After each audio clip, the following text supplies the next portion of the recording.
Good morning, everyone. Today we are going to start your fourth chapter, the radio signal.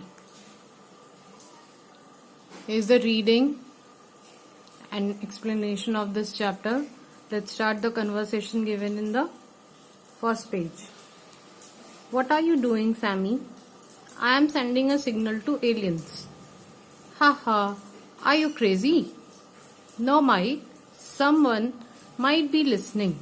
John Gray helped his dad like this. Let's read the story together. Now your chapter starts. There are some characters given in your chapters. It's a conversation. That's why some characters are pre-decided. John Gray, Connor Gray, John's father, Molly Gray, John's mother, Derek Roy, William Brown, and Austin Ford. Now let's begin your chapter.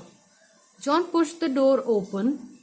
It cracked loudly, the rusty hinge groaning as the door swung backwards. John hadn't visited his parents' house since his dad has died. From that time onwards, the house had been boarded up and closed. He felt a pang in his stomach as childhood memories came flooding back. He missed his dad more than anything. John especially missed spending time with him. His dad had been his hero, and his hero had loved his work. His dad's enthusiasm for solving mysteries had motivated him to join the police department. John Gray's father, Connor Gray, was in police department. He went to his dad's room and removed the dust sheet from the radio transmitter that his father had used when he was Director General of the Serious Crime Unit. He pushed the lever and was lost in childhood reminiscence when suddenly he heard a voice. Startled, he looked around. There was nobody there. John Gray was saying to himself, I'm hallucinating. Hallucinating, that means he was thinking of each and every old memory. That is why he is experiencing something which is actually not present. I can hear Dad's voice in this room. He was feeling like which is not present, but still he was experiencing those things. He was flooded with his old memories. Voice at the other end of the radio transmitter. Radio transmitter starts. Is anyone there? The green buzzer is flashing over. John Gray was shocked. Who's there? What do you want? Voice at the other end of the radio transmitter. Hello? Now you are audible. May I know with whom I am speaking? Over. John Gray. He was slightly frightened and moving away from the radio. Wow, is this still operational? Means it's still working. Voice at the other end of the radio transmitter that came. Hello, this is Connor Gray here. May I know with whom I'm speaking? Over. John Gray was still confused just because Connor Gray was his father. But he has died few years back. Connor Gray was confused. What? Who? Could you repeat that? Over.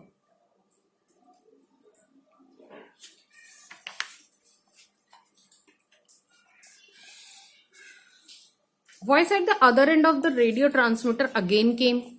The Connor Gray. This is Connor Gray, the Director General of Police Crime Branch. Can you hear me, kid? This is urgent. I need to talk to Austin Ford. Over. John Gray, baffled. He was confused completely and he think that it was a Horex call. That means fake call. I can hear you, sir. Please provide your name, identity, so that I can help you. Over. Connor Gray again repeated, my name is Connor Gray. Over. John Gray, he was slightly frightened just because his dad has died few years back. Dad, but how is this possible? He was not still sure कि his dad is still alive. Connor Gray, confused. Are you okay, kid? Did you say dad? Aren't you Austin Ford over? John Gray, confused. Negative. How could your name be Connor Gray over? Connor Gray, he was hesitated now. What should you do? What are you talking about, kid? Could you tell me whether Austin caught the killer? Is it important? Over. John Gray, he thought, wait a minute. Are you talking about Austin Ford, the Director General of Crime Branch Department? Over. Connor Gray again questioned, when did he become the Director General of Crime Branch? Over. He was not knowing when Austin Ford had become Director General of Crime Branch. John Gray answered quickly, a long time ago. Are you confusing me, sir? Please let me know your real identity. He was still not sure that the person to whom he was talking on the radio transmitter was Connor Gray. Connor Gray, kid, we are not playing games. This is urgent. My name is Connor Gray, the Director General of Police Crime Branch. Do you know anything about Austin Ford and the killer? Over. John Gray again shouted, are you sure your name is Connor Gray? But how is this possible? My dad is dead. Over. Connor Gray, are you okay, kid? Did you say dad? What are you talking about? May I know your name? Over. Again John Gray replied. He was now full of emotions. This is unbelievable. He said this. This is unbelievable, Dad. My name is John Gray. Johnny, the Deputy General of Police Crime Branch. Over. There was a silence for a minute at both ends. They both became silent just because Connor Gray knew John Gray and John Gray knew Connor Gray.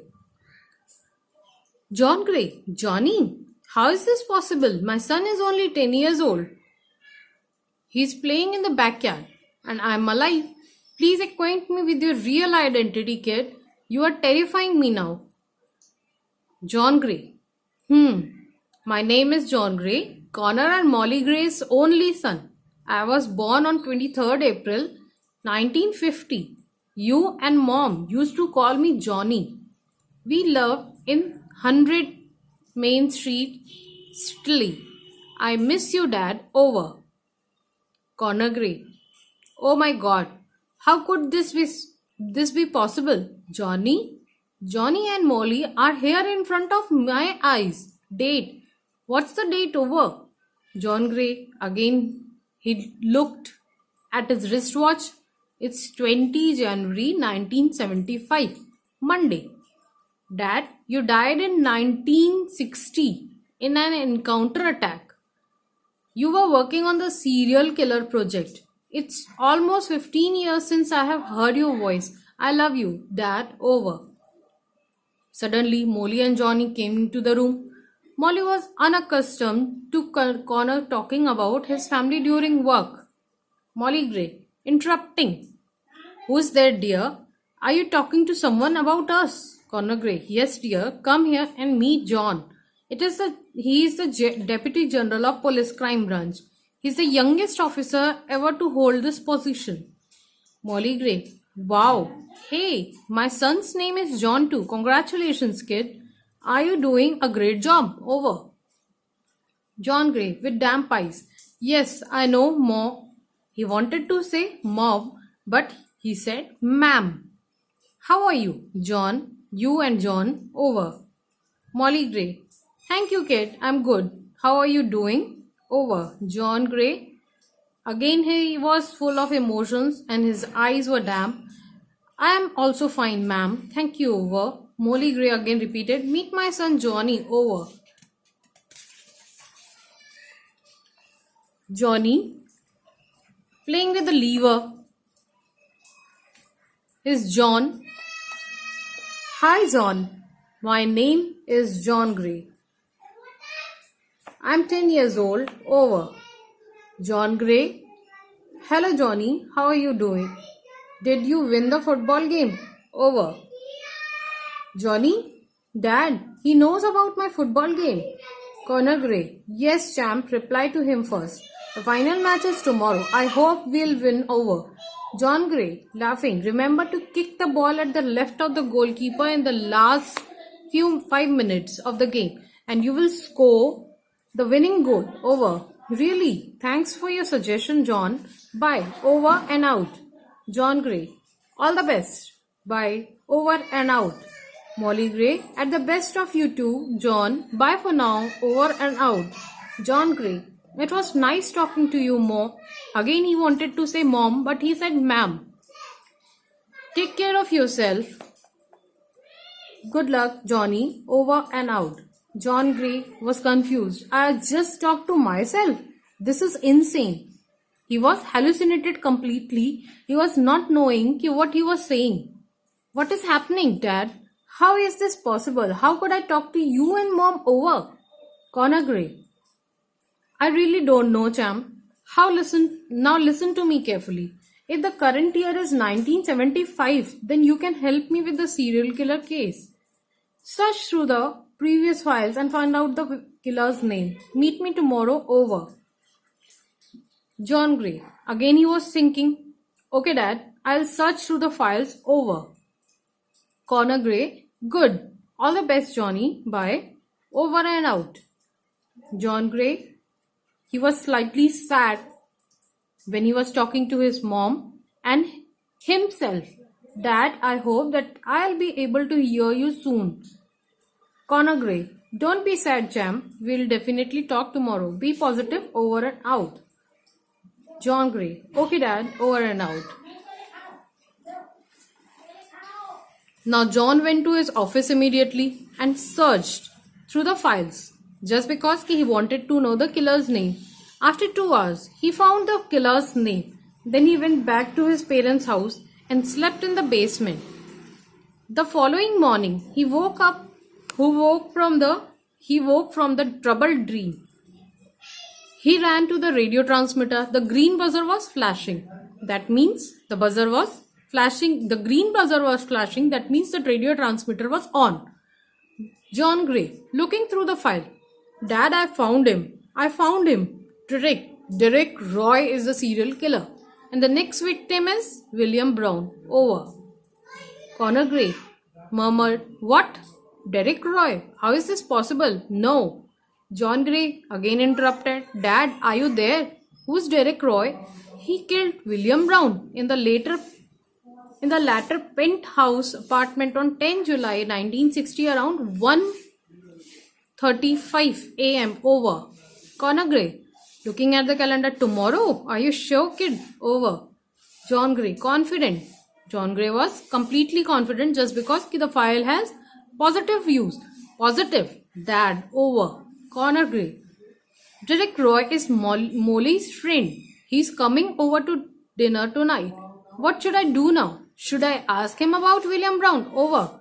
John Gray, concerned. He was concerned that maybe his dad and his family would be at risk.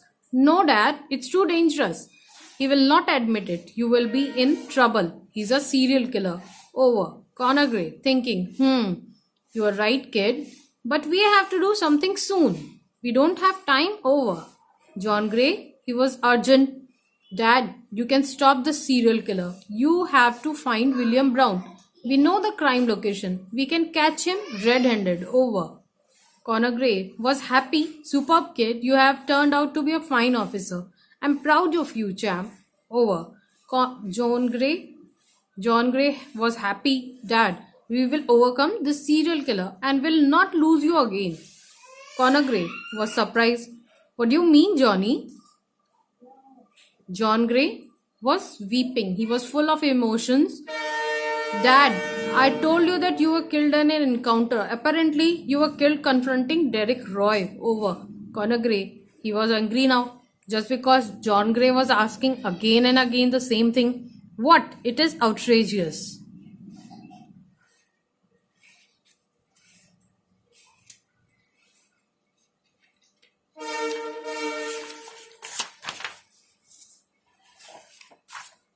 John Gray, softly, Dad, you have to be vigilant.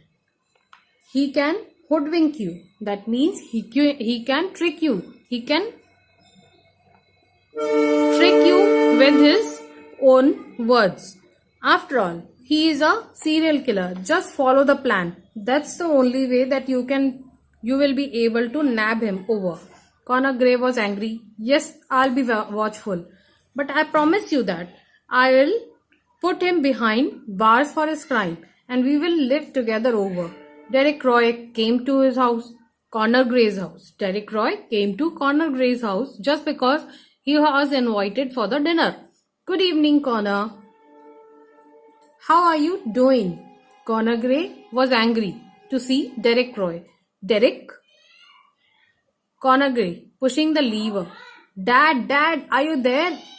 He was tense to hear Derek Roy's words just because Derek Roy had seen talking Connor Gray to someone else on the radio transmitter. This was the chapter, and question answers of this chapter will be given to you afterwards. Try to find out exercises of this chapter and write down meanings in neat and clean handwriting. Thank you all.